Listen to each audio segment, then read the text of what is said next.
birth rates, they're declining pretty much across the world. It seems like there's just something about, well, I guess we'll talk about that. I guess to start out, in terms of the birth rate decline, let's offer kind of our theories for why the birth rate is declining, and we'll just kind of go from there. So I'll go first. So why do we see birth rates decline? I think this is a pretty confused issue across most of the political spectrum. It feels like when you see pretty much any news story about the wildly declining birth rates in a lot of people or in a lot of societies, what you'll find is a lot of people saying things like, oh, well, that's because, rent is so expensive and the politicians aren't supporting us and, you can't support a family anymore. And that's why people aren't having kids. And obviously there is a financial component. I mean, I'm sure that there's a portion of people who,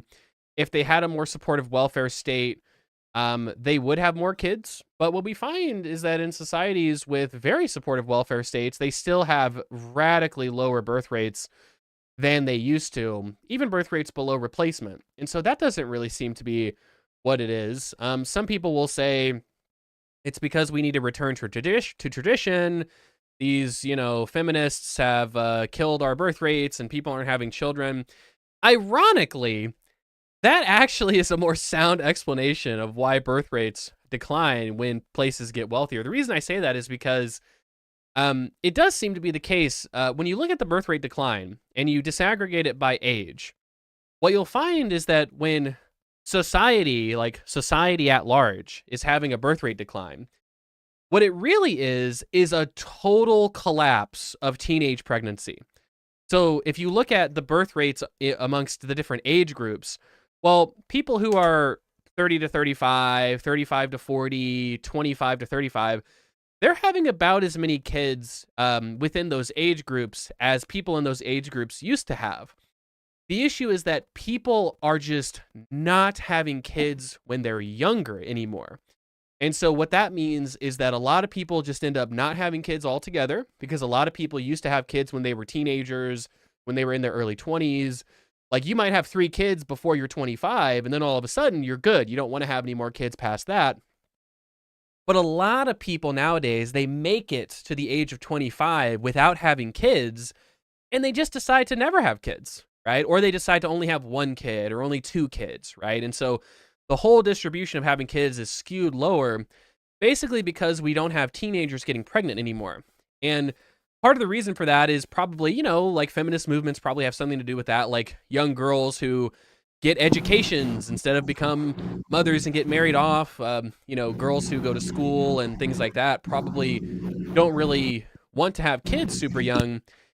And I think that this kind of leads to one of the fundamental problems with talking about this issue, which is this even a bad thing? Like, if we understand the birth rate decline to basically be a decline in teenage pregnancy, then is it really that bad, right? Obviously, we don't want teenage pregnancy, but that's my general understanding of birth rate decline and how it's happening and why it's happening.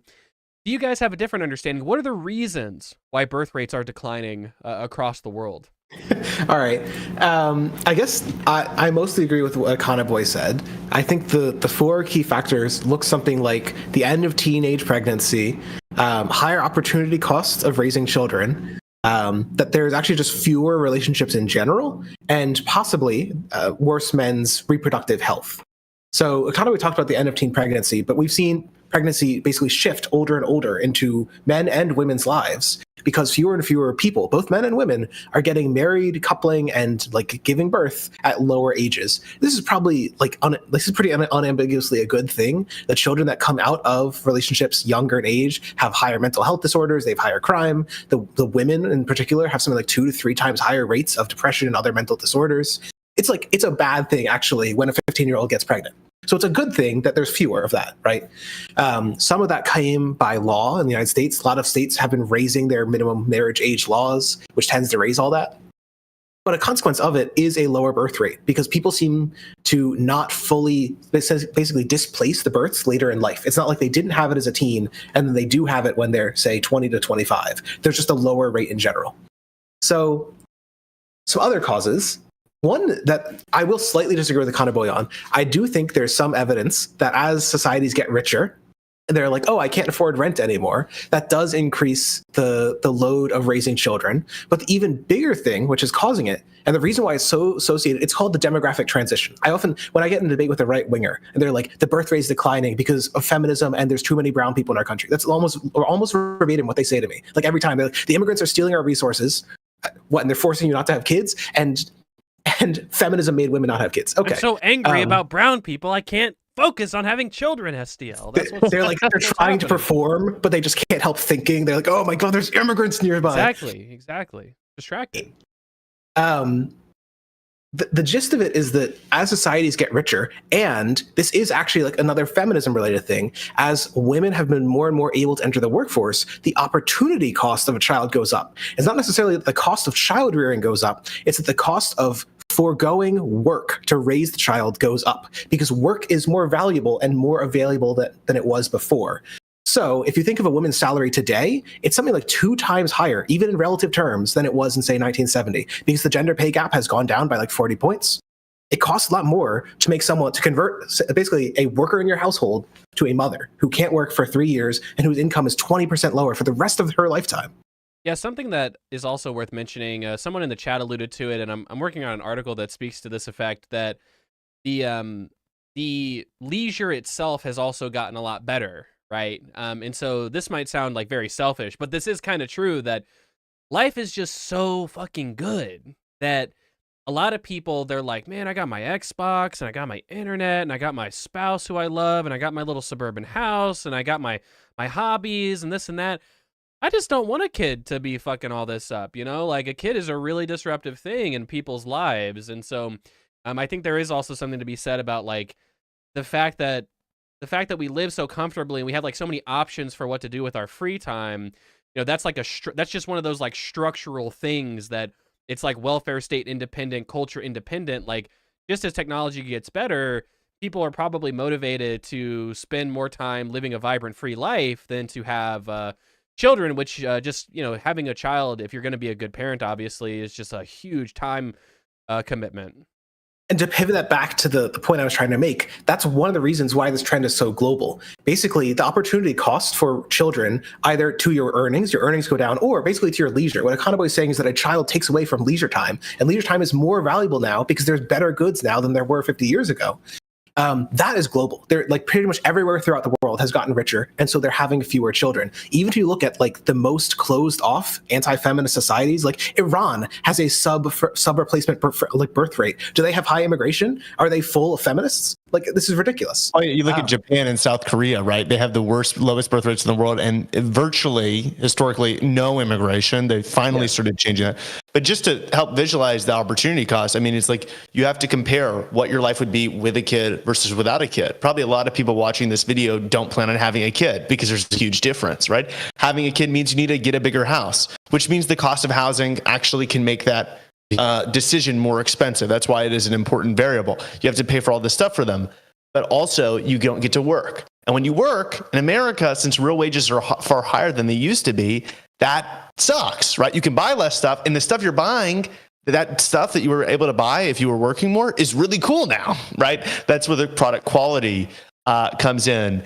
But it's important to note that our birth rates right now are not uniquely low for our history. In 1976, we had a birth rate of something like 1.7, 1.74. Now it's 1.66. Replacement is 2.1 births per woman. So it bumped up for a little while before the financial crisis, and then it went down again. But we've been virtually pretty close to below replacement since the 1970s. So there's a real question of, well, what happened recently? Like, why did it go down and then go back up again? And can we make that happen?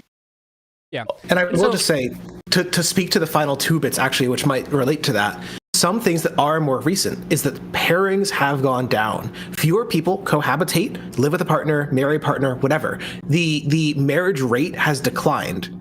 The partnering rate has declined. And so the vast majority of sex occurs in relationships. It's like 90%. People are like, the mental image someone has of a slut is like someone who's sleeping around with like 20 different partners. In reality, the sluttiest person on earth is a married man.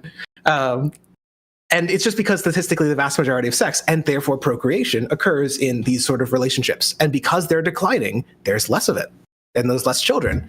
And that actually is a unique thing and also a global thing around the world. In every country, fewer people are getting partnered. Some of that might relate to that wealth effect again, that people value their leisure time more. And so they don't want to like lose some of it to being with a partner. But it's also not really clear. I haven't actually seen many studies which look into the decline in the pairing rate or the partnership rate. Because it's so global that it defies a lot of usual explanations. Like people say, oh, suburbia is why we're not getting married anymore. Well, is it suburbia in like Japan that's causing it? Probably not. It's not really clear why. It has to be some sort of global thing that's making people not want to get married. And then the last thing was men's mental reproductive health. There does actually seem to be decent quality evidence, not great quality evidence, but decent quality evidence that men have like lower sperm count and possibly less like basically high quality sperm, which might be in relation to like air pollution or microplastics. I don't think there's as good data on women. It's basically just harder to get really old data on women's reproductive health because it's more of an invasive surgery. But there seems to be some evidence for reproductive health declines. And it's not clear why. My bet, if that is real, would be something like microplastics, a newer thing. And one reason I bring this up is when you ask people how many kids they want to have, called the desired fertility rate, it's something like 2.5 kids in America. People say they want 2.5 kids, but they only have like 1.7. So that implies there's something stopping them from doing that. Now, it could be they're stopping for financial reasons, or it could be that they're literally like biologically unable to perform in a way that they would like to. Yeah, I mean, also that's partially financial as well, because if a lot of people can have kids, but only if they do expensive fertility treatments, and so it's like, this is kind of rough for a lot of people, and so. Anyway, yeah, so IVF is extremely expensive. Yeah, is it just me, or is Econoboy's mic a lot quieter than yours is, Steele? It's definitely quieter. I raised them up. I assume it's good on the stream. I raised myself up on the stream, so I think the audience is hearing me about the same as everyone else. Okay. But yeah, I don't know why. Look, it's just God telling you to listen to my voice, and not that heretic Econoboy. Okay. Yeah, I don't know why. I don't know why I'm coming off so quiet as of late. But anyway. Oh wait, one second. Just to raise some points that are relevant to this. Relating to the opportunity cost point, you actually see this play out in the income distribution. If you look at birth rates amongst the income distribution in the United States, you are the most likely to have kids if you're broke. And you're the least likely to have kids if you're really rich, which is probably the opposite of what you think, right? If you're rich, you can afford more kids, you can take care of them more. If you're broke, you probably can't afford them as much. But that seems to be the case. And the idea is, well, those people that are lower income, this is true for low income countries as well. If you're lower income, well, it's not like you're sacrificing a high income job to have kids. If you're high income, that's a lot of money that you're sacrificing in earnings in order to have that child in the first place. And historically, and in still some poor countries today, having children not only doesn't cost you that much money in terms of opportunity cost, but actually can be revenue raising for you. Like it can be a good financial decision because they can be labor, and they're also a retirement policy. This was the conclusion of one of the most interesting studies I've ever read on birth rates, which finds that increasing pensions decreases birth rates as much as child benefits increases birth rates. So if you want to increase birth rates, cutting Social Security might be just as potent of a weapon as giving money to families, because a lot of people have kids as a retirement policy. Basically, you'll take care of me whenever I'm old enough. Yeah. And so all that said, so various complex reasons why the birth rate is going down over time. And so now I guess in general, let's talk about why is this a bad thing? So, one thing is like, some people think that, like, for instance, sometimes when you look at news stories like this, some of the comments will be, oh, this is great. This is good for the environment. Less people, housing will become more affordable. Things will become more affordable. Isn't it just good to have less people? Isn't overpopulation a big deal, guys? What are your responses to these kind of arguments? It's probably some of both, right? So like it is probably true that if the world had half the population of today, it would be easier to meet our climate change goals.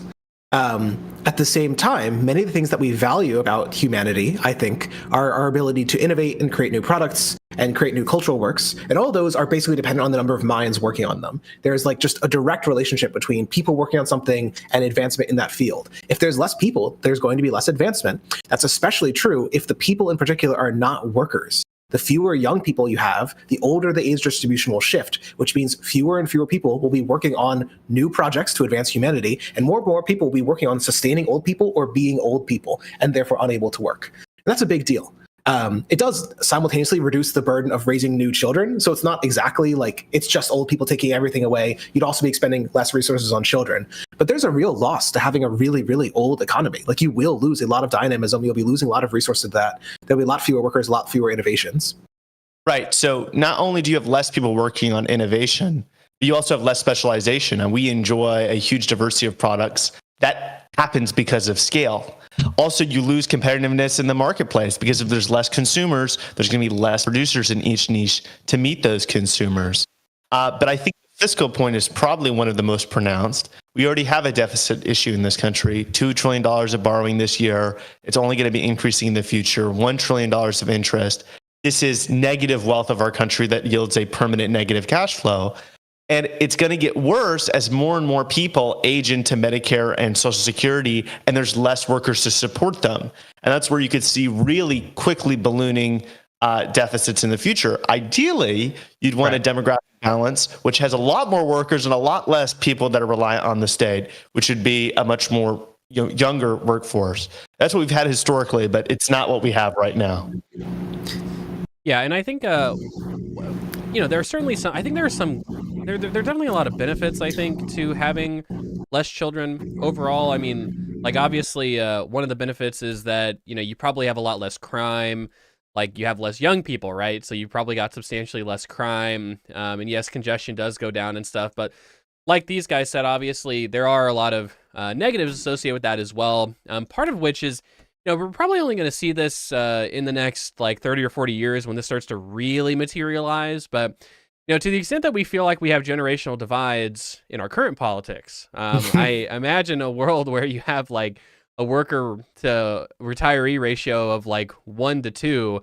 Well, that'd probably be pretty rough as well. So, well, and I do think something that's been noted in like post 1990 welfare shifts is that many states in sort of the neoliberal wave, if you want to call it that, cut spending on workers and young people, cut spending on education relative to pensions, relative to spending on old people. We're already seeing the results of this demographic shift, which is that old people are going to demand more and more benefits, and they'll have the political will to demand it despite not adding anything to the productive process. So it's this difficult thing where, like, that's probably a bad outcome just politically, because it might lead you to really unsustainable situations where all the resources, or not all, but disproportionately resources are going to the old who cannot add to the system. They're just taking from the system that they worked through, which is a really big problem. Right. The economic impact of welfare on younger people and people in the workforce can be theoretically pretty positive. You improve their health, you improve their education, you improve their mobility. But if you're not in the workforce, it doesn't really matter. Like, it's not going to have any sort of impact on people's productivity. Now, one of the interesting arguments for population decline being fine is that you'll have tighter labor markets, right? Less workforce, tighter labor markets. That means maybe better treatment for workers, but probably more importantly, in my mind, more automation, right? You have to start introducing labor savings technology just to keep things going. And there's a general pressure on companies to do that, which could increase for a period of time that commercialization rate of new technologies. You could look at Japan. I mean, if you go to a city like Tokyo, I imagine they're using a lot more technology than probably we are in some of our cities, just because labor is so scarce.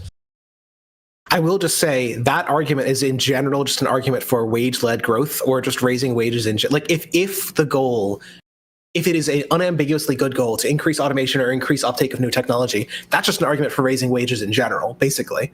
Well, without creating distortion, right? You don't want like actual structural unemployment because of policies. Yes. Well, and I just bring it up because I think that people are underappreciating the amount to which there being like 2 times more old people per person would radically change the structure of the economy. Like, we already spend 1/6 of our economy on healthcare.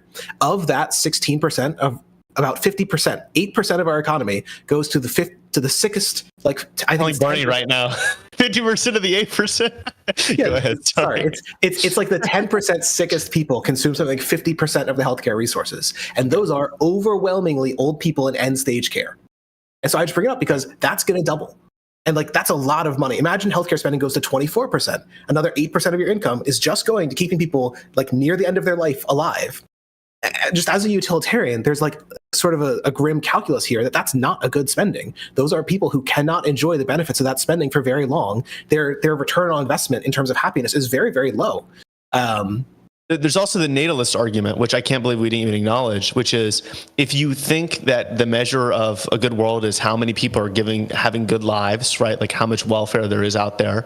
Well, having more people living more good lives is good. And when you have less people living, that means less people living good lives, presumably if people are living good lives. Now, if you think that Americans have on average a net bad existence, like they suffer more than they enjoy welfare, and it would actually be better if they didn't exist in the first place. I suppose that's a pretty grim view. You actually might celebrate the reduction of the size of the population. I tend to be more optimistic. I think the average American has a life that's worth living, and I'd like to see more Americans.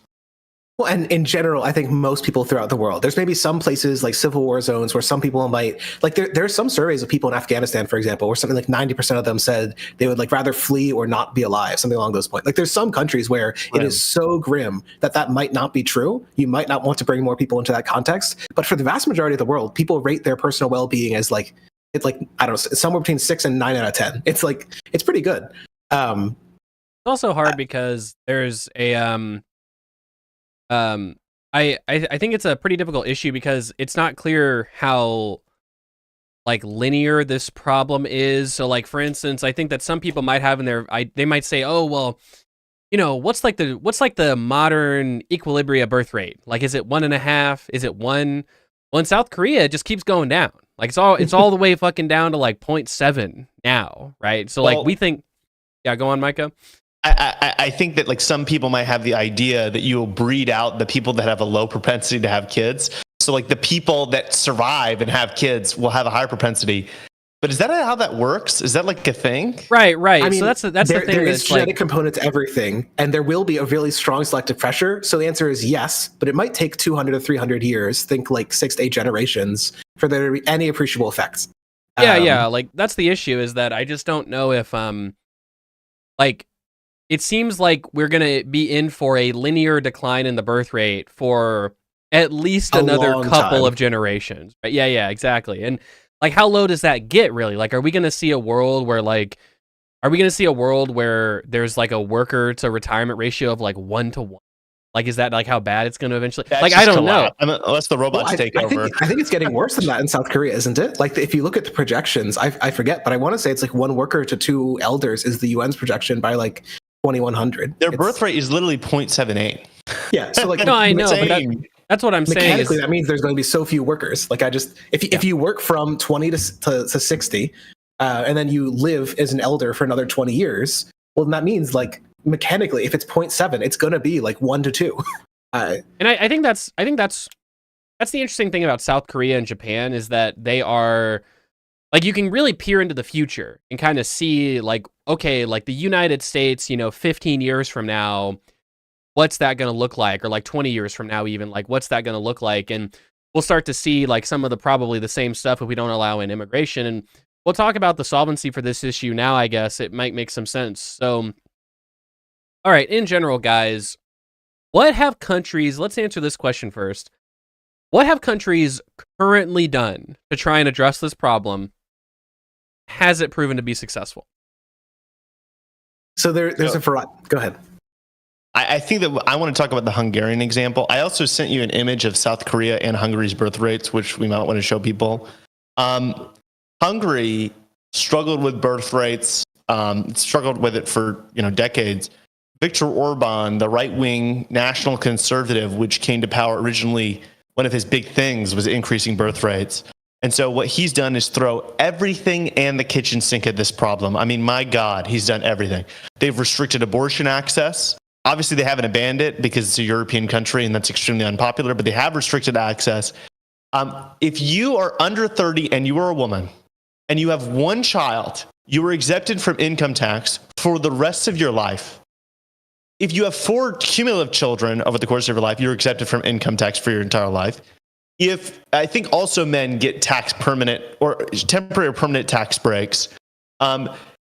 You also can get up to $28,000 or $30,000 in a forgivable loan per child towards your house, like a housing grant, basically giving you $28,000 or $30,000 per child towards your house.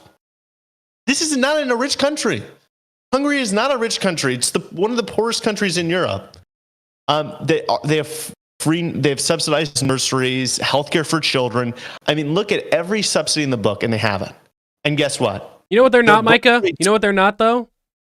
Not woke. They're not woke. But you look at it, their birth rate now is lower than ever, and it's lower than the United States. Just above 1.45 births per woman. The United States is 1.66. To Micah's point, I think that, and Hungary is a great example for this, because, look, I think it's fair to say that intuitively, we would all admit that there is going to be some portion of people who think of having kids like an investment, or they think of having kids like very financially mindedly. And they will be pushed over the edge of either having kids when they wouldn't have, or having maybe a second or a third kid when maybe they would have only had one or two kids. So policies like these probably end up producing more children than otherwise. But it's also clear that, like, Hungary spends, I think, STL, you have a study that you like to reference where it's like 6% of Hungary's GDP. 6%. So the U.S. spends 3.5% of GDP on U.S. military spending. So, like, imagine if the United States spent almost double the amount of money on its military. That is the equivalent investment that Hungary has made in just trying to get people to have kids. And it's probably worked a little bit, but it's clear that it's no match for these overwhelming demographic trends. It seems to be the case that's the case. STL, what are your thoughts? No, I mean, this is one of my favorite articles on this by a guy named Lyman Stone, who has some kooky views, but on this one, I think has a pretty good summary of the evidence. Also, if you want to put an image up on screen for this is a map of countries which have formally declared they want to raise fertility. So it's like half the world at this point declares they want to raise fertility. It's pretty much like almost every country in Europe, China, like Japan, South Korea. So do natalist policies like this, where you basically just pay people to have kids, work? The answer is yes, but they're very expensive. So Hungary's in particular, and Micah mentioned there's all these sort of weird gimmicks they do, seems to actually not work in part because of how complex it is. They did like a blue state Democrat tax policy. And as a result, it's like really underperforming. But what if you just say gave people money for having kids? Like the state was just like, hey, you had a kid, here's $10,000 or whatever. That's closer to what Poland does, and that seems to have had larger effects. Maybe like a 10, I think it's like a 5% raise in birth rate. I don't remember it offhand from the article, but it's about 5%. But Poland is still way below fertility replacement, and it's really expensive. Is what I'm like. If you spent 6% of GDP to raise the American fertility rate, you'd go from like 1.7 to like 1.8. So that's a lot of money. So I guess that's the one takeaway here is that you can pay people to have kids, but you have to pay them a lot of money.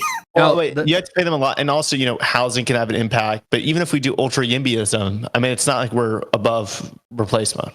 Right? Now, the second thing that countries have done, second big thing that some countries have done, which I think generally we would recommend, is immigration, right? Just like letting in young people, right? Letting in young people. Immigrants also have higher birth rates oftentimes, right? And that's probably because they're coming from, probably just more culturally. That's just like the environment they were raised in more so, right? Just having more kids and like big families and immigrant families is like a pretty normal thing. For instance, like some people will say that, like Israel is an example. Oh, Israel's an example of a developed, rich country that you can have a high birth rate in. And that's a little bit misleading for a number of reasons. Number one, it's all the ultra conservatives. Yeah. Number one, it's like, okay, well, that's really skewed by like a small portion of radically conservative Jews and the Palestinian population that lives in Israel, right? Like they have about 20% of their population that's Palestinian, and they tend to be poorer, and they just tend to have more kids, right? And so again, that's a demographic issue. It's like, okay, well, in theory, it's like, how do you recreate something like that? Like, it's hard to do outside of just letting in immigrants. For instance, in the United States, Mormons have a particularly notably higher birth rate, but it's not clear that we can inject religious fundamentalism like into people as a policy. It's also very unclear if that's a good thing. Yeah, there On might net. be some other net consequences here, which could be. And Utah also has seen its birth rate plummet. Like if you look at the states, I don't think any state has seen a higher reduction in birth rate than Utah. It's still, I think, the highest or close to the highest in the country, just because the Mormons were like going like crazy before. But like even they have, experienced this trend. Yeah, exactly. Well, just so, even Utah is below replacement rate. It's like 1.9, I think, in the most recent year. So it's like 0.2 children per woman higher than the rest of the world. So all you have to do is make people think that God is out there on another planet and you need to breed so that you can reach heaven, so you can be with him and become the ruler of your own planet. That's all you need to do to get 0.2 children per woman. Yeah, it's like a virtue to have kids. I mean, I think I guess to be fair, like, yeah, maybe state propaganda could work, like if you really made it a point, like having kids or whatever. But again, like I don't like how good is that really? But the point is though is that immigration is a big thing. So I think that for a long time, countries can survive on like just immigration. They can basically take they can subsidize their birth rate by allowing in immigrants from other countries. Because some countries do have really high birth rates still. It's mostly African countries like that have far above replacement birth rates.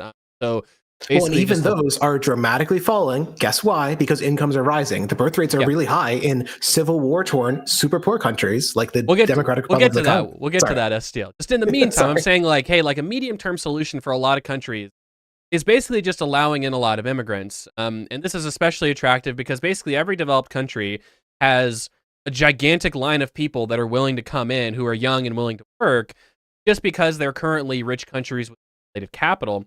And so a lot of these countries can just start letting in immigrants. This is one of the things that is a little bit misleading. Like Japan, for instance, a lot of people say, what are they, stupid? Why don't they just let in immigrants? Like they actually are kind of doing that. They're kind of liberalizing their immigration a little bit. They're doing a lot more like work visas and stuff like that. And I think eventually we'll see more immigration liberalization. But that is something that countries can do that is actually pretty effective because it's not only free to do, you let in more immigrants. It's also solves the problem very, very directly because immigrants both have more children and they represent young people themselves. Now, some people will say that this is unsustainable, right? Like how long can you just let in immigrants? Because obviously everyone's birth rates are declining. Eventually the whole planet's going to have a declining population based on these current trends. And so can you really just like let in immigration and expect everything to work out in the long term? The answer is kind of no. Like you kind of do need to do other things to either address the birth rate problem directly to get people to have more kids, or you need to restructure some of your economic institutions in such a way that can handle having a radically different sort of elderly to working population ratio. And so what are some other policies like that? What are the systems that we have currently that are unsustainable that need to change, and how should they change to reflect these changing demographics? Before that, I just want to add a little bit more context on the immigration point. America's population would have been declining since 1970 without immigration. The reason why we haven't suffered as much as Europe and some Asian countries is because of immigration. And so immigration can work for the medium term. Right now, the global population is 8.2 billion. It's heading towards over 10 billion before it levels off.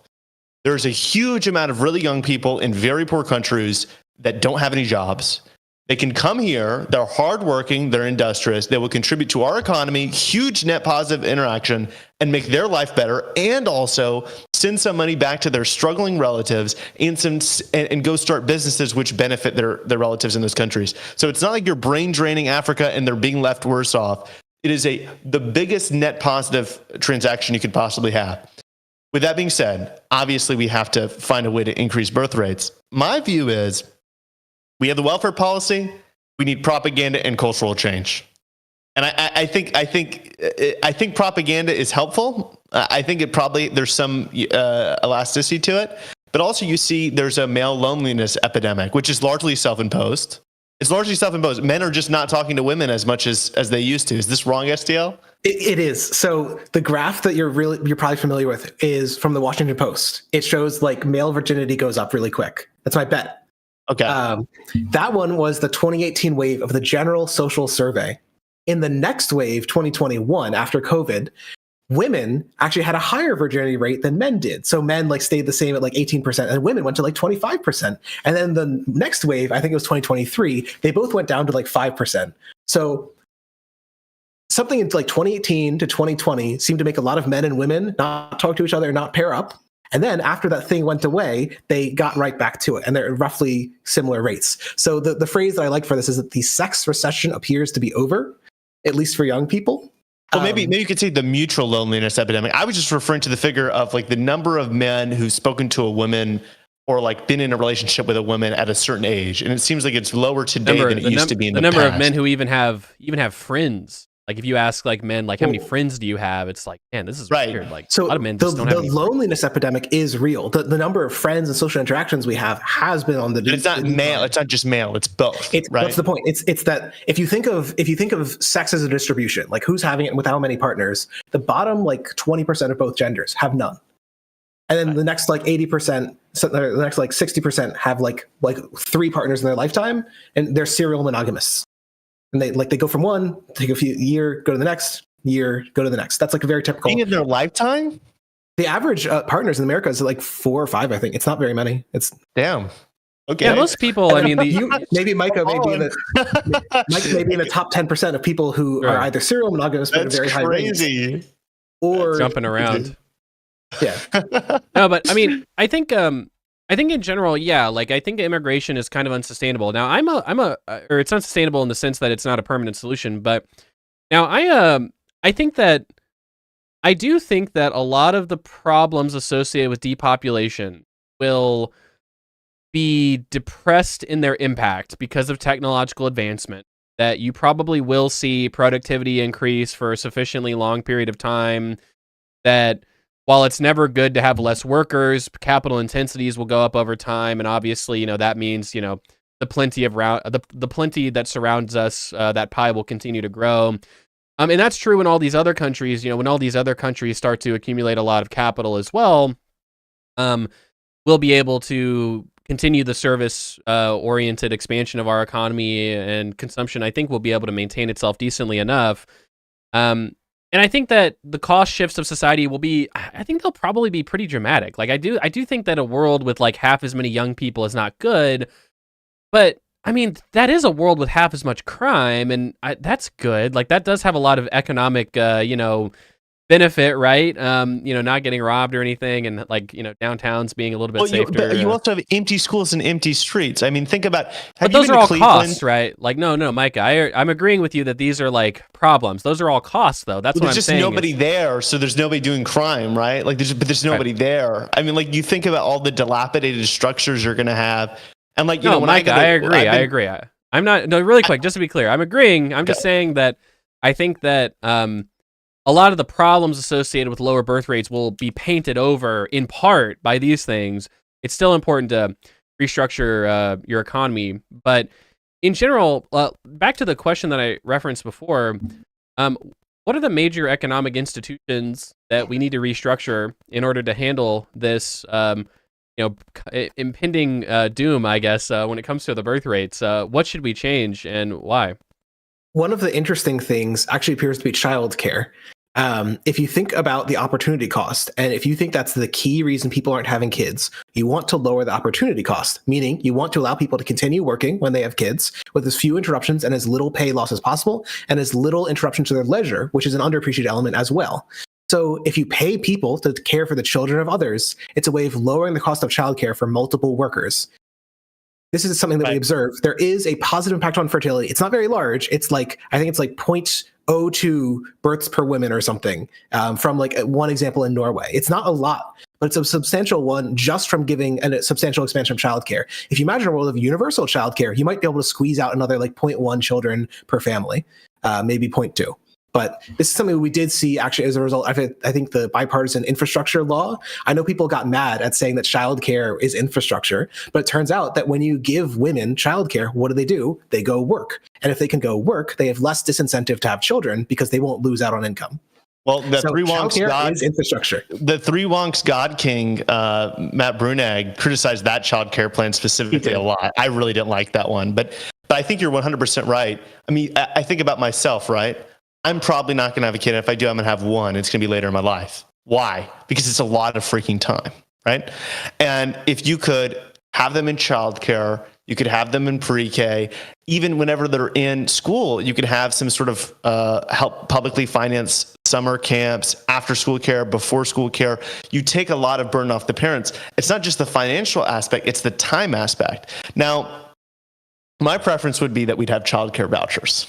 So you could still have it. You could have a competitive marketplace for this kind of. You could have public provision as a public option. I just don't think there should be a public monopoly. But I think that's a really, really good idea. Yeah, and I mean, presumably, I was going to say, like, presumably as well, a world with like more adults and less kids. I would just assume that childcare affordability would go up, you know, because there's more adults and less children to go around, so the market would become more competitive, and like maybe there'd be more options as well. But no, I do think Micah is correct that, and I think STL mentioned as well. There's a lot of governments that have like these directly pronatalist policies. Like, we actually very specifically want people to have more children, and so I think that these policies will become somewhat inevitable. I mean, it seems just natural that you're going to start really supporting child rearing. This bullshit that Republicans spew about, oh, you know, pro-life, but at the same time we're anti-welfare. Like, that's going to become a substantially more niche position in the coming couple of decades. There's a secondary point to this, and I'll make it really short because I know, Estelle, you have a billion more things to tell us. You think about the kids in our society, which are treated very poorly. They don't have good parents. And this is very common, you know? As we said, the birth rates are highest amongst really low-income people. So those low-income people sometimes can't provide for their kids, and they're not in really safe communities. Well, if those people have a safe, high-quality childcare facility to do some of their development at, that improves their lifetime outcomes significantly. There's a lot of research on that. We're divorcing them from just staying at home, being on social media or devices all day, and actually getting social interaction with kids. Not only will this help us increase birth rates, but it also could help a lot of kids escape some really harmful childhood factors. No, and to speak to that, this isn't quite the same as childcare, but there's a lot of evidence that it's called the nurse family home visit program, had really positive effects on crime and education success for the children of poor mothers.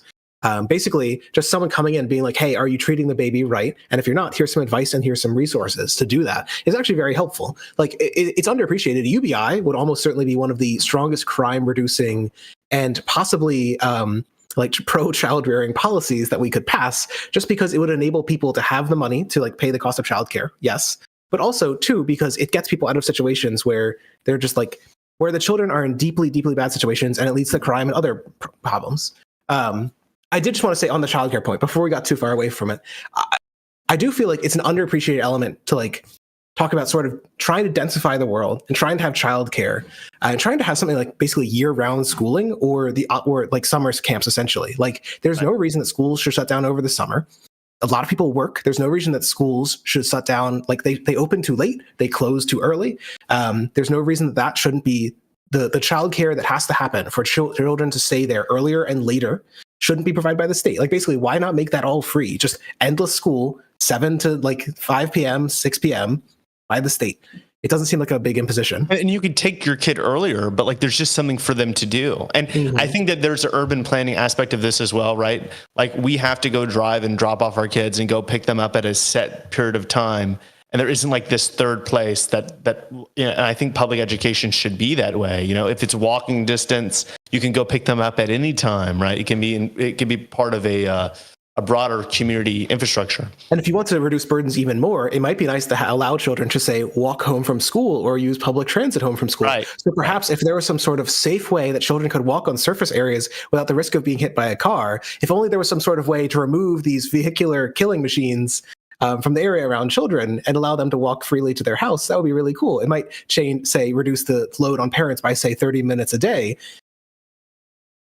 Right.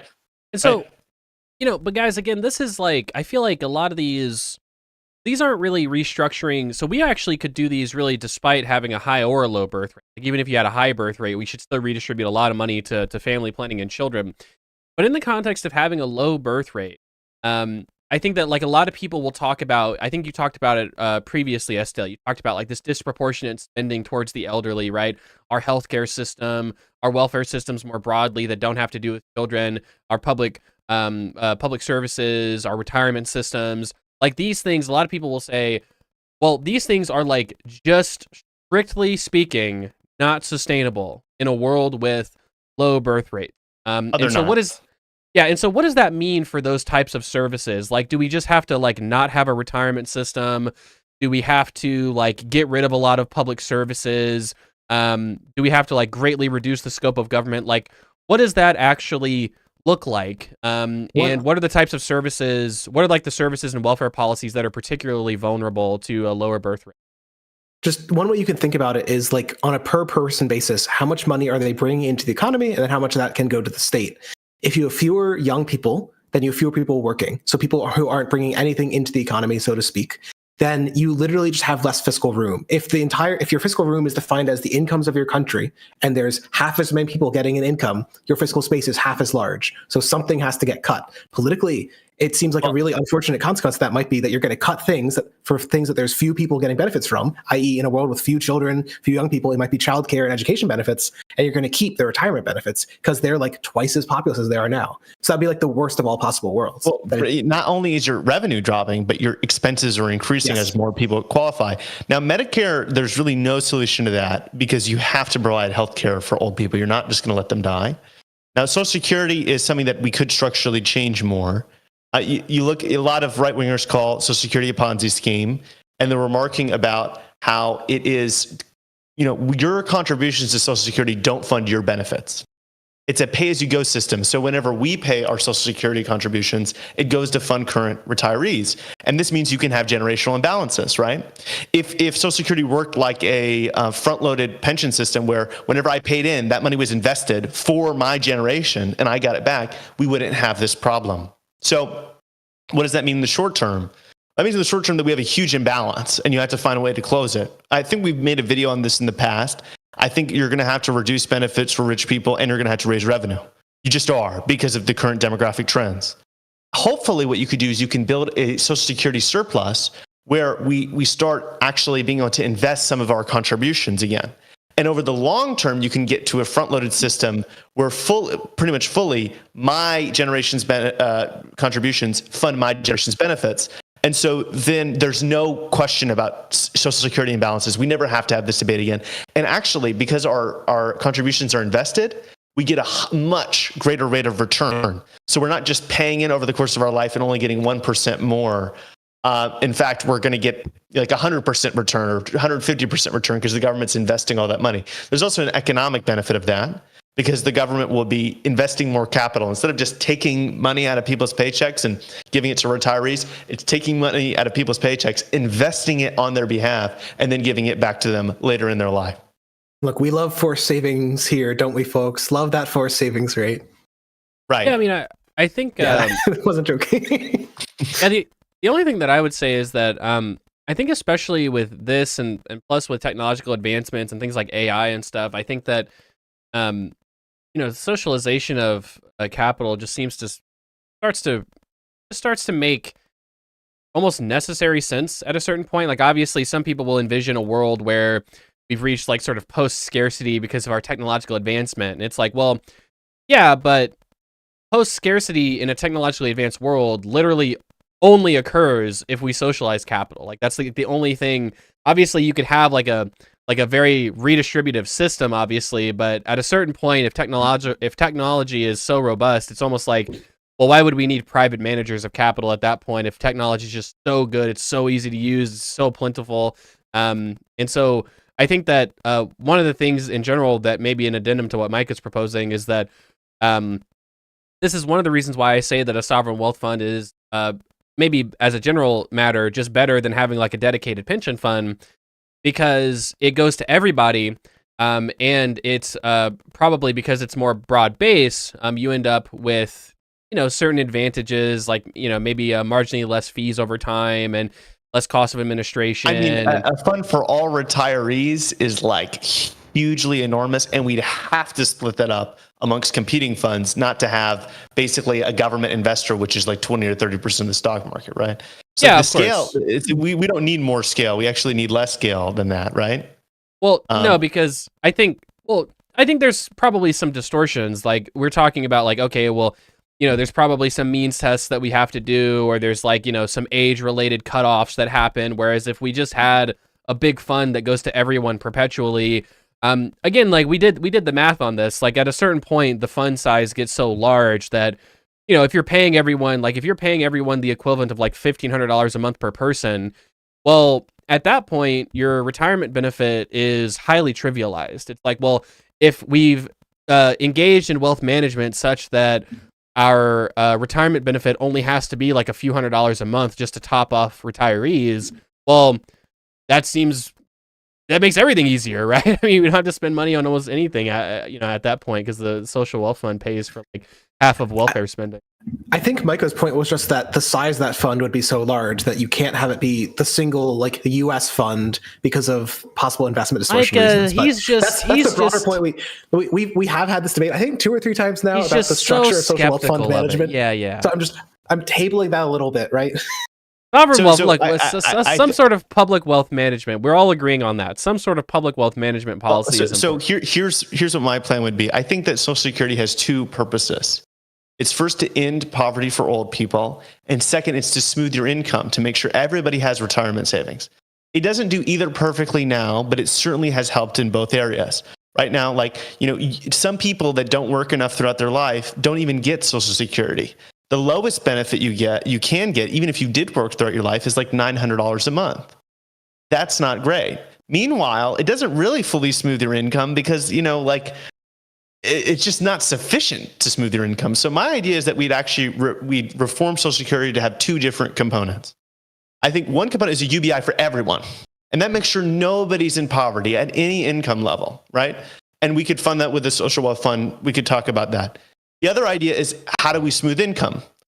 Some people think the government should also tax you and have like a government annuity, which does that. I think that the ideal system that is practical is forced savings for people. It's automatically invested in U.S. government bonds or some sort of, it could be a publicly managed asset portfolio, but people can choose to invest it somewhere else too. And the reason why I say that is twofold. First of all, if the account is directly tied to individuals, it is not as much of an effective tax burden on them. Like it doesn't have the same incentive impact. But second, you actually see that one of the reasons why the United States has more startup growth than other countries is because our pension funds will invest not just in public assets, but also in more risky long-term ventures. Retirement capital is some of the most long-term, which allows it to do a lot of risk-taking. And so affording people that opportunity could actually afford more capital to the kind of firms we want to grow. We've definitely had this discussion before, and I agree with you. There's benefits and downsides to allowing individual investment. I've argued that people are bad individual investors. It's better just to force them to save. You might actually be able to take riskier investments with a large pool from like a state high-risk investment for that retirement. But it's like auto-invested. I'm saying you default to investment. We already know that defaulting, in Sweden, they have a defaulting program for their private accounts, and like 90% of people choose the default. Right? So you can default to your social wealth fund, just allow some people to opt out do something else, right? Before SDL, I know SDL's chomping at the bit here. Here's what we do. Here's the grand compromise, okay? It's the Rick and Morty skit. It's real fake doors, okay? We have all of the different options that you can invest in. We've got Fund 1, Fund 2, Asset Mix 1, Asset Mix 2, whatever. But what they don't know is that they're all publicly owned funds. Okay, and then all the returns trickle up to the state. Can we agree? Look, real fake doors. This is the way to do this, Micah. So true. I think. Go ahead. I was just trying to pivot this back towards the discussion around birth policies. No, but we're talking about how to structure the retirement system to absorb the impacts of lower birth rates, right? And so essentially, the gist of it is just some kind of socialized wealth management. And the question is, how do you manage it? And that's totally fine. I'm just saying the management of it is like interesting, but a topic we've had before and not super relevant to the birth policies. The socializing bit is actually the relevant bit. It's that if you don't do it, then you will actually run out of money to pay for retirement benefits. That's the gist of the argument, right? I mean, I think that the solution that I'm putting forward here is make Social Security a UBI, and then also add on private accounts on top of that. Right. Yes. And that's really structurally different. And there's a question like, do we think that's politically realistic? What do you think that proposal actually looks like? I think that right now it's not realistic at all. But as we get closer to 2033, when Social Security is scheduled for an automatic 29 to 32% cut, that's a huge thing. So Congress just passed a huge expansion. Uh-oh. And that what's that? Go ahead. Just repeat your last sentence.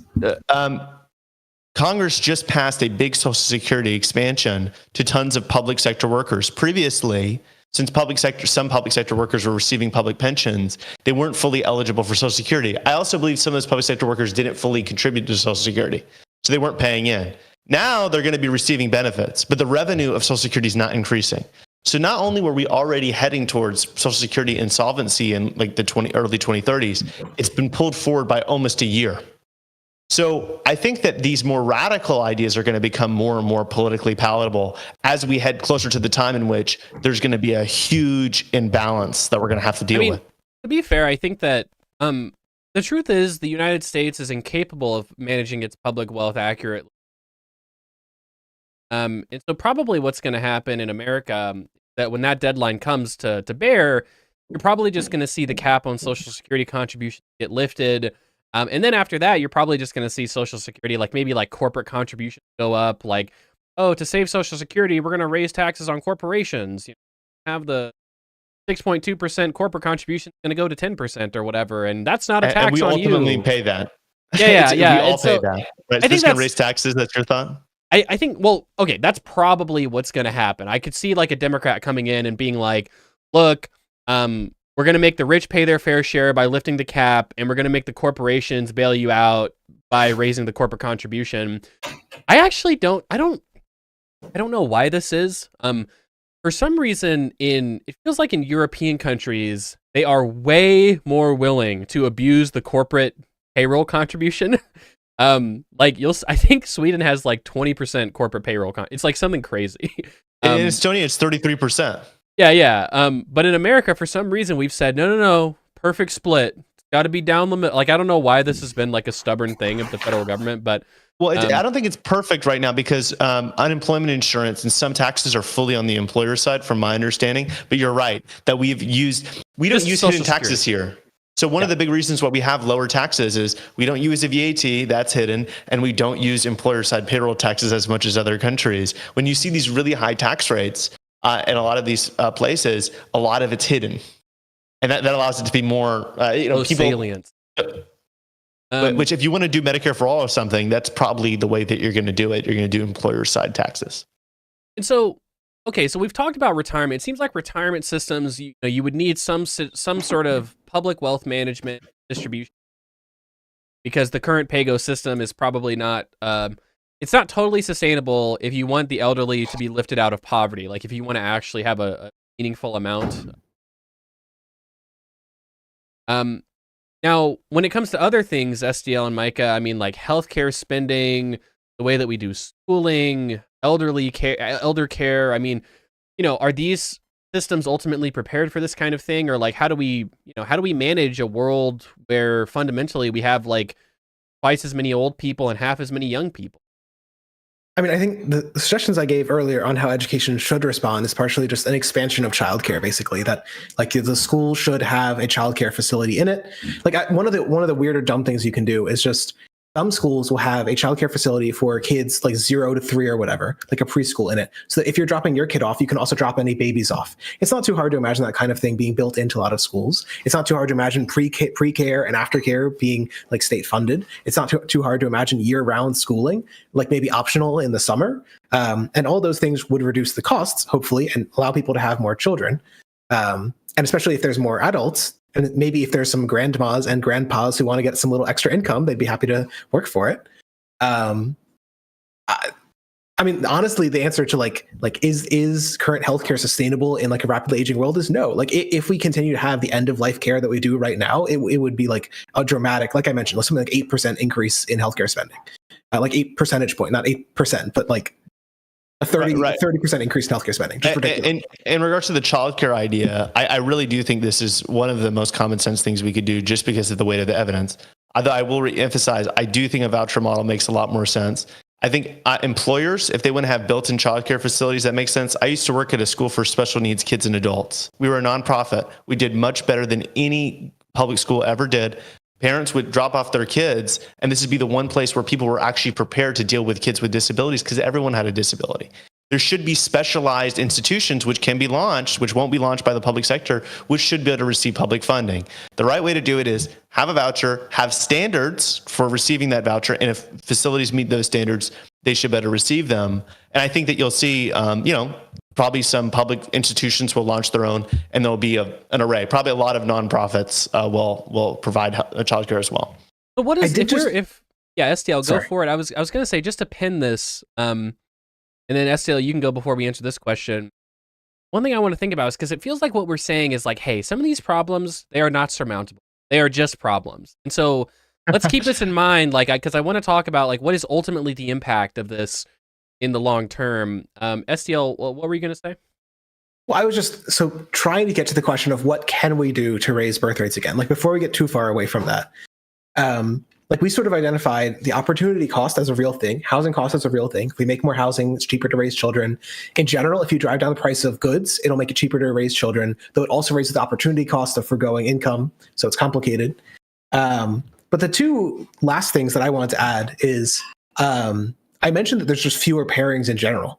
And you, Micah, mentioned the loneliness epidemic, which I would agree to call it a loneliness epidemic. I would not agree to call it like a pairing or sex epidemic, which doesn't seem to be happening.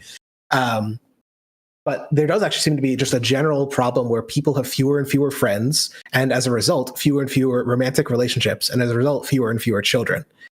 Is this something that policy can resolve, or is this a cultural problem outside of the state's control?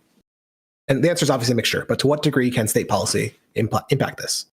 I think that states, I was just going to say, I think that states need to take community to be an important aspect of policy, that, certain things are important to invest in as they're community enhancing. Like this is a pretty solid argument for unionization as an inherent feature of the workplace. Like unions seem to be good at building out sort of senses of community within your workplace, but also within your industry and within your trade. And that seems to be a good thing. People talk about the secularization of society and how, the church as an institution of community has kind of gone away, and secular alternatives have not really filled that space. Public investments in things like community centers, recreational sports leagues for both children and adults, these kind of things, just like investing in the hobbies that people want to seek out. I think that those are things that the government can probably do to try and help with this problem. I think this is mostly an urban planning thing, right? Because I think third places naturally already evolve. I don't think the facility I worked at was a government community center, but nobody, people don't really just go to the community center to hang out with we don't do that, right? So I think it's having walkable places, right? Like you see in Europe, people go to cafes and the like. That's important to note. Sweden, Denmark, these places have 85, 90% unionization rates. They have the childcare, they have the urban planning. Denmark's birth rate is 1.55. It's lower than ours, right? So there's certainly a cultural element of this as well. Mm-hmm. And there's a question, what can you do about it? I think it'd be good for the United States government to come out in our curriculum as well, just saying having kids is a good thing. And I think not until you're 18, but not until you're 18, maybe 20. Sure. Having children is an actively good thing. It's patriotic. It's a patriotic thing to do. We should have propaganda posters. We did this during World War II. I think it's great. In terms of welfare, I really do think the vouchers idea is fantastic for summer camp as well, and child benefits. We all agree with a child tax credit. Make it $6,000. We keep talking about $3,600. Let's make it $6,000. Maybe that will get up birth rates by 2.5%. I agree with you that I think part of it's urban planning. I do think there's a degree to which if we had very dense environments, you might not need subsidized sports leagues, subsidize other things, because the density of people would be so high, those things would form naturally. I do wonder, though, if there is an argument for essentially just subsidizing community, as in meeting other people directly. So this will sound weird, but what if the state, like, imagine a world where the state paid you if you like went to a community meeting, a church, like a local atheist club, whatever, local religious club, sports league, they paid you $20 if you just did that. Now, like, I'm putting this in because I think it sounds absurd as first face, but you could imagine something like this. Like I've imagined, imagine you have like a monthly meeting or something, and the state is like, hey, we're going to pay you $20 if you show up to church, and you're all going to talk politics for like 3 hours or something, and you're going to go home. Something along those lines. I mean, I think doable. I think STL, you come up with so many different subsidy ideas, and I appreciate it, right? Because occasionally, like, you get me something that's really good, and you change my mind. But it's like we are fiscally constrained, right? Like we seriously need huge amounts of cuts just to find ourselves in a decent position. Then for all the kind of welfare policies that we collectively endorse, you need huge revenue increases. And we live in a political system where we're not doing land value tax. We're not doing carbon taxes. We're going to do much worse taxes. So you have to ask about the cost. But to give you an alternative policy to that, I think it's right now part of the reason why, other than the urban planning point, let's say we fixed urban planning. One of the reasons why people are isolated is because of some addictive substances and products that they're, enthralled with.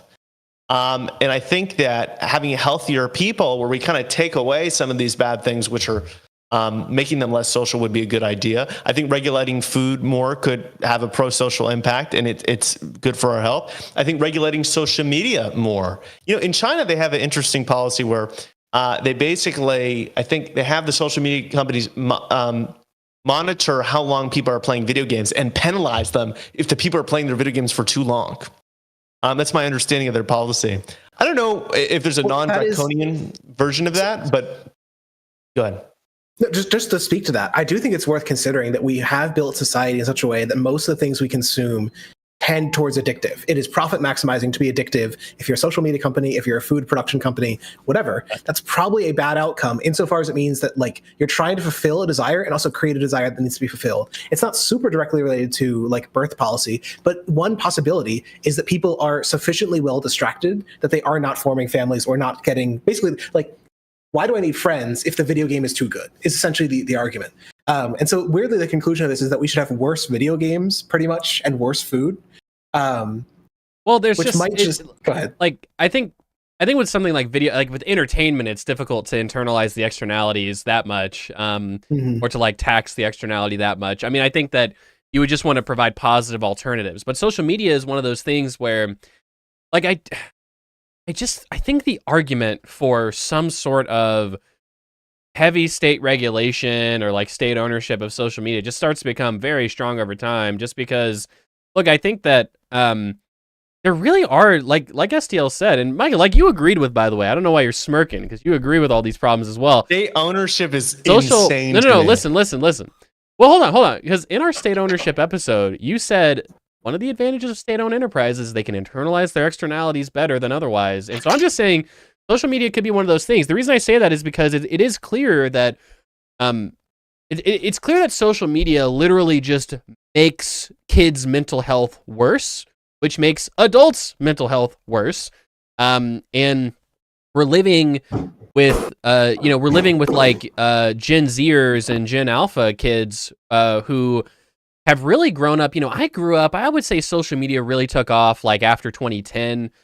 So I would say that I lived the bulk of my early childhood and adolescence without social media really at all being a thing.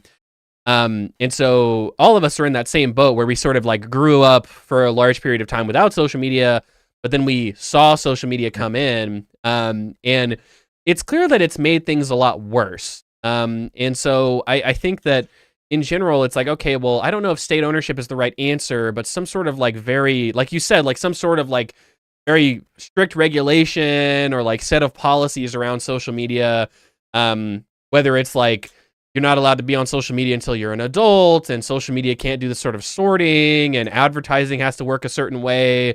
I think that stuff like that probably just makes sense, because it's clear that one of the externalities of social media is basically just antisocial behavior, right? Which is kind of ironic, I guess. I 100% agree that we absolutely need to do something about it. I mean, you're seeing a lot of people come around to the idea of banning phones in schools. Right. I lean in favor of that policy. It seems like it's probably good for the learning experience of children. You could have ID requirements for making a social media account and an age limit. That's along with that.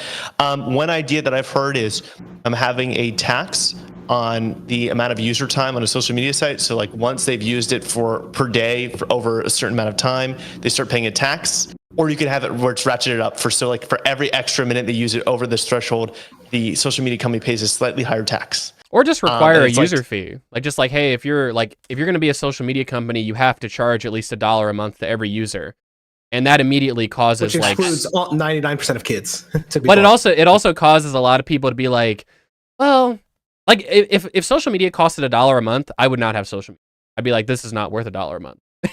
So there's a lot of people that would just not use social media. Like YouTube counts as social media. You would absolutely have YouTube still. No, you want to scroll on Twitter. Obviously. But what I'm saying is that if every social media platform had to charge all of its users $1 a month, all of a sudden having like 10 or 12 different social media accounts that you're active on all the time, like people are going to make decisions and the consumption of social media is like absolutely going to go down if something like that happens. And I think that what we have to consider is that, kind of like STL said, like social media is like a drug almost. Like it's almost like we just strictly just want the consumption of social media to go down, because it is very addictive, and we want to have regulations on top of that. So, maybe you can also probably the bad thing about social media, the thing that makes it addictive and negative, is that it's meant to outrage you. And just the media is like this in general. The algorithms. This is a question about how you could fix that. SDL had an interesting idea previously about requiring some sort of public voucher subscription-based model.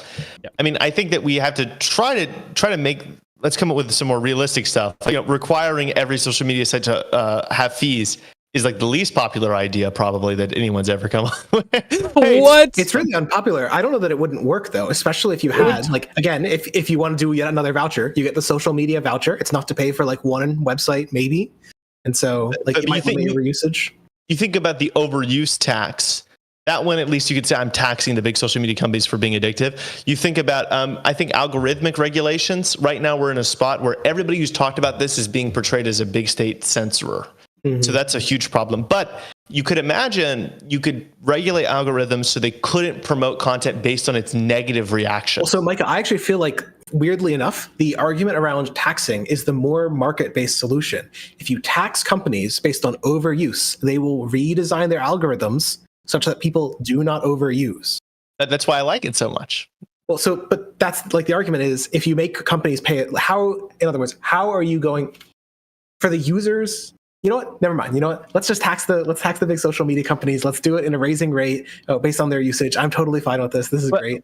Well, I think that works. Or you could say, well, the government's going to figure out the way to do this. And maybe, maybe we know there's certain features of algorithms that promote negative feedback and content. So it promotes like content that's really phrased in unnuanced, terrible ways. Like the guy who says something super anti-Semitic is rewarded for that. And it makes people stay in the app more because everyone's mad. If there's a way you could just ban those algorithmic features, that's probably fine. That's not a First Amendment violation, is it? I don't feel like that'd be protected. I mean, I think it's complicated. A lot of this social media stuff is kind of an open question. For instance, there's a lawsuit. TikTok's going through a lawsuit right now where essentially the issue at hand is that a young girl, I think that the situation was that she basically ended up accidentally killing herself because she was participating in like this bizarre trend where I think kids would like make themselves pass out or something like this, and she ends up accidentally killing herself. And so the dad is like, look, you're TikTok, you are responsible for that, right? You're responsible for that. You served this content to my daughter. And TikTok's argument is like, look, hey, listen here, Mr. Father of a dead child. I didn't serve your daughter any content. She just got a bunch of content on an open platform, to which the dad responds, this is not an open platform. You are algorithmically sorting content that you thought my daughter would respond to. And she responded to it so heavily, she killed herself, right? And so the courts are kind of, and that's an interesting, it's like, is an algorithm First Amendment, like how responsible is company? Well, so Najwin is arguing in chat that it is First Amendment speech. I think the court, especially the current court, would probably agree with that, if only to protect the corporations that use it. But I do think there is an argument essentially that many of the algorithms that govern our lives are not in fact optimized for human welfare. They're optimized for using the app. And so there is a degree to which we want to internalize the externality. And the question is, how do you do that? One suggestion is you tax overuse if we think overuse is the problem. As Najma mentions, I will say, like, I tend to think that social media has a negative effect on mental health. However, when we've done like really big studies on this, the effect is usually small negative. It's not like really big negative. Like the analogy I would draw is there is evidence that violent video games increase the rate of violence, but they increase it by like 1%. It's like significant, but not very big, right? The social media is bigger, I think, than violent video games in causing these negative consequences, but it's also not as big as we think. Many of the problems, I think, are broader. Well, do you have well, go ahead. Sorry. But it's possible that if you just change the algorithms, maybe instead of being a small negative, it becomes a neutral or a small positive, right? Like that. You could imagine an algorithm which encourages people to find local groups that they might enjoy hanging out with. I don't know that I've ever seen anything like that on Twitter, literally ever. But if we're worried about a loneliness epidemic, maybe you want to encourage the algorithm to get people to go outside in some way. That seems hard to do through state policy, but surely, like, there has to be some way to arrive at this. Perhaps state ownership. Like there's probably apps like that we just don't use. Like, yeah, I don't people know. People don't use them because they're not fun. Like that's the I look on Reddit. You might find some similar people. I mean, like social media isn't unambiguously bad. Like, we only know each other because of social media, and social media has connected me to many ideas that I wouldn't have had otherwise. The big problem is the overuse. And it not only would fixing overuse, where people are on social media for 8 or 10 or 12 hours a day, probably help with the birth rate issue, which is what this is supposed to be about. But there's also probably a productivity element of that as well. I mean, think about how many people are checking social media during their breaks. Think about how many people are so addicted to social media, they don't do something else that's valuable. They could be probably just like any sort of addictive substance. And so I think having a policy of trying to go after this, I think a Pigovian tax is probably the best policy that I've seen thus far, would certainly be beneficial. I will just say, as a final note on this, it's not super related to birth rates, but the argument I have given before is that I do think the best way to regulate misinformation on these platforms, which does lead to other negative consequences, is something like a sortition panel. That I don't trust like a state regulator to do it. I don't trust a private company to do it. We've seen Meta went from being like, we're going to censor everything. We're like, Musk was posing with like a mask next to Dr. Fauci being like, science is going to save us. And then now he got rid of the queer like codings on the chat platform he has. Like he's in 4 years, he went from like a center left Dem to like a center right Republican. That's bad. I don't want the governance of a platform to be on the whims of a billionaire. So the suggestion that I've always given is sortition. It's that you should just pick like a panel of 100 people. And if they think that your content is too misinformation, you set some threshold, 60, 70, 80% of the 100 people. If they think it's misinformation, you either get like de-algorithmically boosted or you lose your revenue, like some portion of your revenue. So I mean, obviously they can't review every single post of every single person. So how do you determine what posts or people are reviewed by this group? My suggestion would be, in hyper-wonkish fashion, would be that people submit reports, and then you basically do a lottery based on the number of reports, so that you're not going to be reviewed on, say, a known cycle. You're going to be reviewed at an unknown date that's not known to you. So it's as if you're always being watched on a random cycle based on the number of times that people report you negatively. And you need to have some way to try and avoid basically like abuses of the system, like people mass reporting. There are ways to resolve that. But the gist of it is you have some way of user submitted reports, and you might just set a cutoff, like you need 50,000 followers or something, because it's just unrealistic to do more than that. But and so by statute, the government outlines, hey, we're going to have this process. Every single social media company with over like 100,000 users or whatever has to be part of it. And you have to have a report system that meets these classifications, and it has to share information with us. And you have to abide by whatever these sortition groups say. Yeah, I think if like you actually could do that, like as a matter of law, that'd be a pretty interesting idea. I'd wonder, like, is there any way we can make this slightly more applicable, like in the real world? If only there was some sort of currently existing algorithm called community notes on Twitter, which use something called bridging algorithms. Wow, what are bridging algorithms? You, the interested audience member, asks. A bridging algorithm is an algorithm which attempts to find areas where two people who usually disagree in fact agree on one area. So imagine this on a policy proposal. Imagine there's two people who usually hate each other's guts. You've got a left-wing Democrat and a right-wing Republican. They usually hate each other. But they both agree on this one part of the policy. No, it turns out that we shouldn't tax the number of children you have, something along those lines. Okay, well, the bridging algorithm would select for things that people agree on, even though they usually disagree. This is how community notes works. And even though community notes isn't perfect, it's actually a really, really, really cool mechanism, which is central to a lot of e-democracy proposals, because it's a way of getting people who you know very little about, except how much they hate each other. But if people who hate each other both agree on something, it's a good gesture that it's probably a good measure to do. So stuff like community notes, I actually think is really cool. I wish stuff like community notes had way more power and that it actually had an impact on the algorithm, because all the time I see these dumb fascist accounts posting like open misinformation, and there's a community note being like, no, actually, this is from Arma, it's not real. No, this is AI, it's not real. And then I see the same thing next week and they get another 50,000 likes. I want these accounts killed. Yeah, community notes should have like some sort of ability to penalize accounts. At least if you're community noted all the time and the community note stays up, you should receive an algorithmic penalty. Mm-hmm. Oh, absolutely. Well, I guess, okay, so it sounds like we think that there are various policies that the state can engage in to increase our senses and participation in communities, sort of like, I don't know what you say, like in-person, like productive, like pro-social communities, I guess, not anti-social communities. It seems like social media does a lot of the anti-social involvement. And in general, the last thing that I wanted to talk about before we move on to our audience topic of the week is, you know, to what extent are we just kind of fucked if the birth rate doesn't increase? Like, how bad is future society going to be if technology just, like, what if we end up, like, let's say we're 100 years in the future, technology is better than it is today, but it's like twice as good, but we have basically no children left, right? It's not like we're living in Star Trek. We're just living in a slightly more advanced society.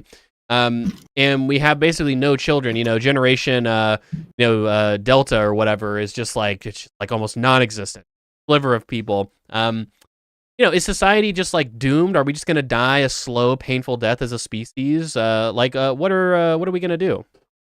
So I think that it's 100 years will only reduce the human population by like 25%, 200 years by like 50% or something, even at the current birth rates, even if they dropped quite a bit. Humanity is not going to disappear.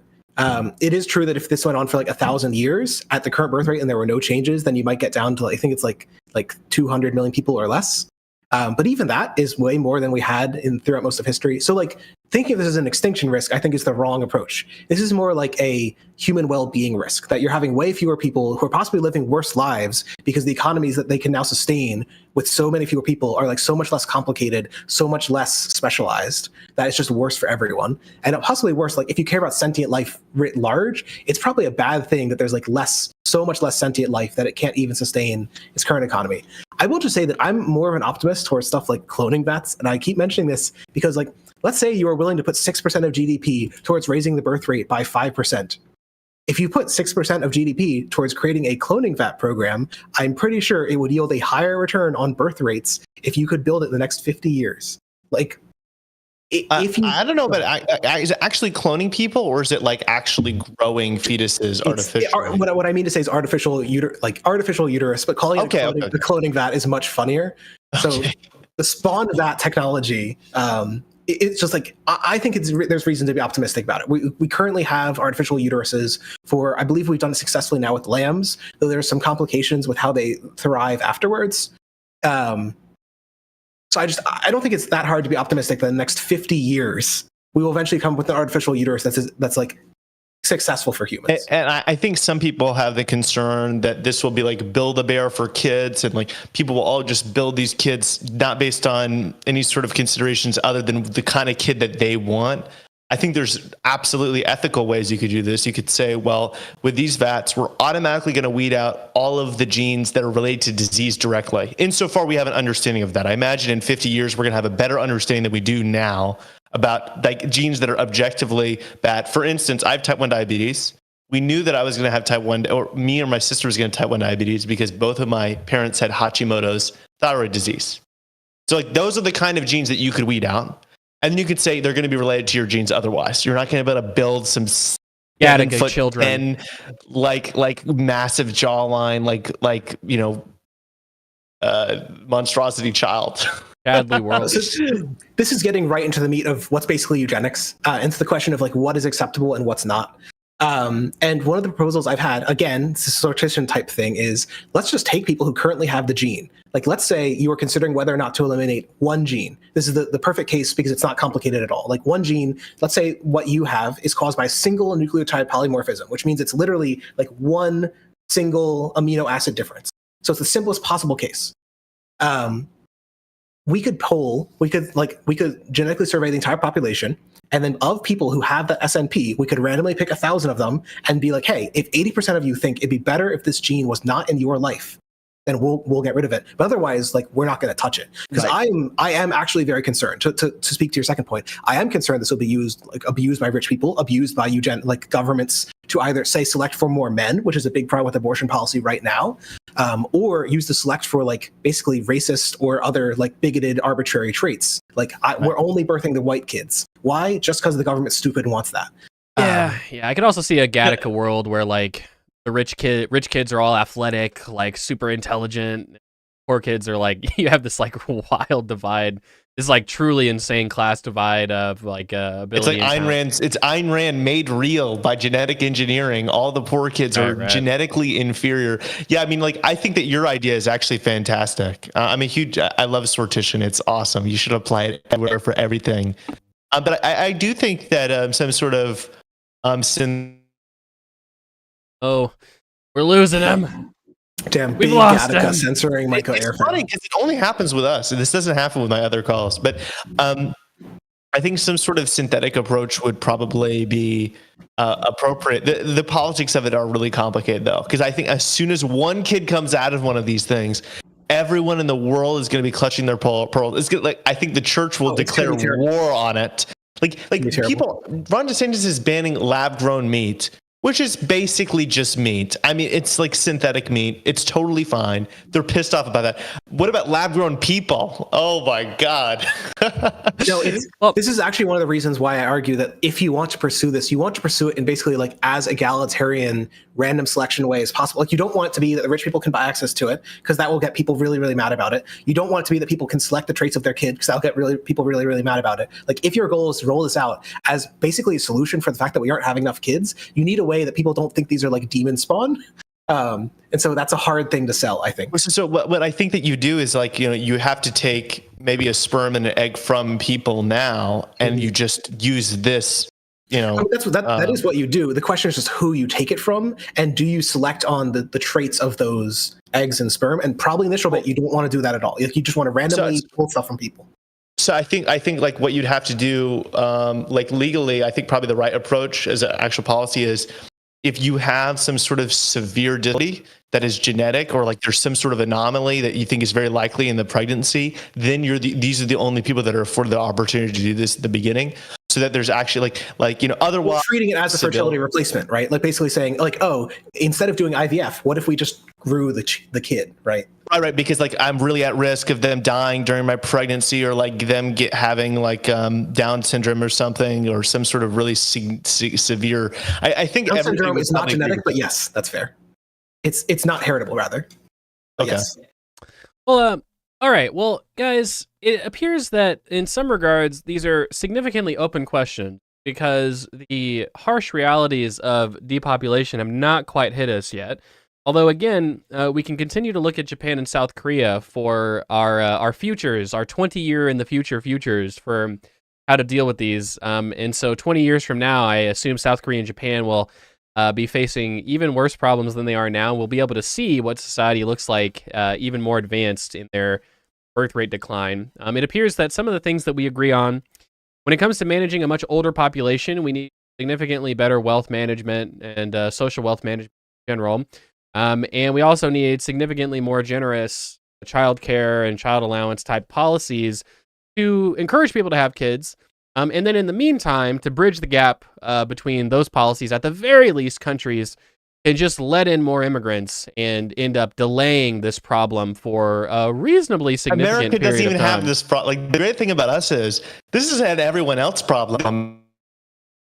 And he cuts out again. Look, small immigration is cutting him out. Yeah. To Micah's point, there is an unlimited number of people, of talented, high-skilled people who want to come to our country. So we could just brain drain the entire globe as their population declines and be 100% fine. Yeah, Europe. yeah. It Yeah, is well- nice to be the global hegemon in that respect, but if we want a globe-wide policy, it would be nice to raise the birth rate. Yeah, Right. yeah, exactly. And I mean, yeah, and part of this, I mean, just some of these things play off of each other. Like further integration between countries can make these kind of policies a little bit easier to stomach and a bit more tantalizing, hopefully, for people. Canada, 51st state, I guess. But anyway, that's our thoughts on the birth rate decline. It's actually an extremely complicated problem, and it's probably under-researched relative to other big societal problems like climate change or, geopolitical strife or something like that. And Yeah, I SEO. think some of that is because historically the focus has been on reducing the birth rate, that people were concerned about the population bomb or a failure of the ability of the economy to keep growing in line with population. We're not as concerned with that now because the economy did, like, we're in the world where the bomb didn't happen, where the population did grow, the economy grew even faster, and things were fine. And the Green Revolution happened. Turns out genetic engineering for plants is great.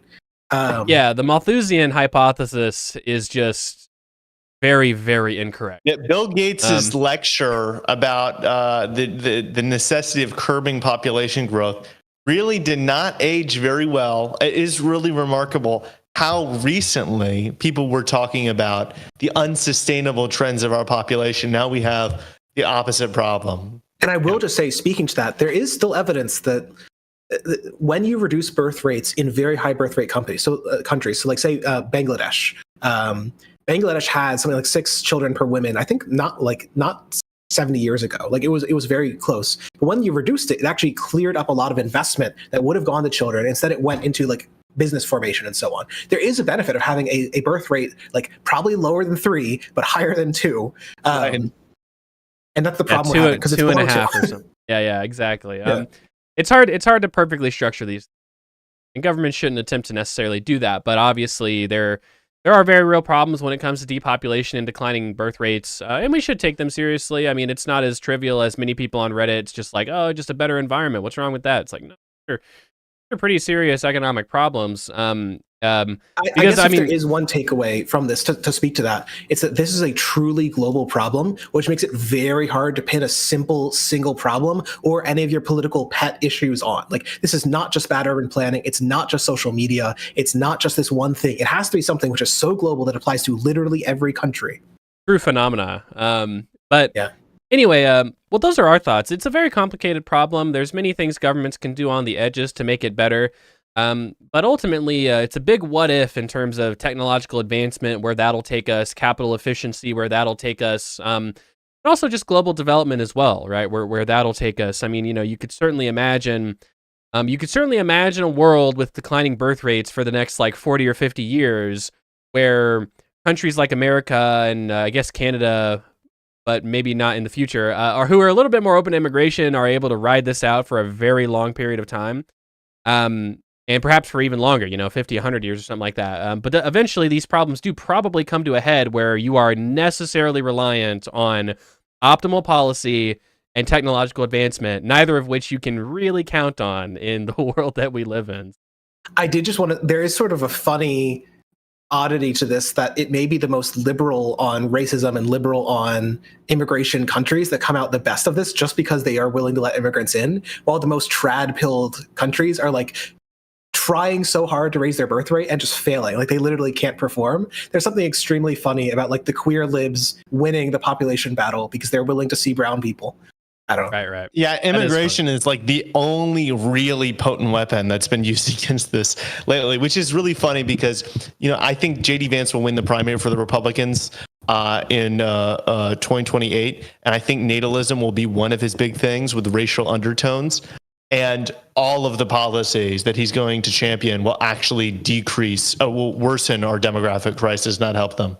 Yeah, like he's going to ban immigration. He's going to lower wages. He's not going to fund childcare. The Republicans talk about the child tax credit. Maybe they'll actually do it, but so far, not so much luck.